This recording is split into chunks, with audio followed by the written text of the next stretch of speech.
فاطمه نشوری، اولین بازیگر زن گیلانی که پا به عرصه نمایش گذاشت و در این راه جان خودش را از دست داد. بانو فاطمه نشوری متولد سال 1285 هجری شمسی در رشت، زنی مبارز بود. ایشون کودکی سختی داشت و خیلی زود مادرش را از دست داد. توانست به مکتب بره، اما خیلی طول نکشید که از طرف پدر و نامادری مجبور به ترک تحصیل شد. اما به ازدواج اجباری تن در نداد.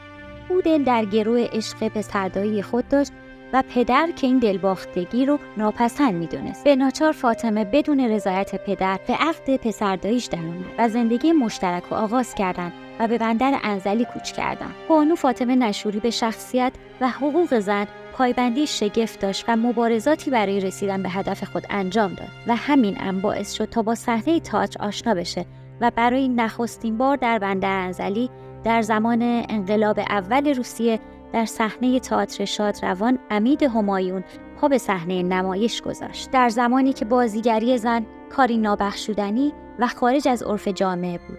این نمایش باعث شد تا عده‌ای به دنبال دستگیری این زن باشند. بنابراین وقتی در انجمن گلشن ایفای نقشی رو پذیرفت، با خطرهای احتمالی اون بیگانه نبود. نام فاطمه نشوری بر زبانها افتاد و شهامت و از خودگذشتگی او رو ستایش می‌کردند و سرمشقی شد برای دیگر بانوان. بعد از تأسیس درمانگاه شهرداری به عنوان پرستار استخدام و همزمان ادامه تحصیل داد و بالاخره موفق به دریافت اجازه‌نامه پزشکیاری گردید. این بانوی گرانقدر در مبارزات اجتماعی بارها شکنجه و زندانی اما تحمل کرد و تسلیم نشد. در 27 آذر سال 1322 در کوچه‌ای مورد هجوم دشمنان اجیر شده قرار گرفت و به دلیل جراحات زیاد بعد از 14 روز بستری شدن در روز جمعه 10 دی ماه 1322 چشم از جهان فرو بست. مرگش برای علاقه‌مندان و هنردوستان ضایعه‌ای ناگوار بود.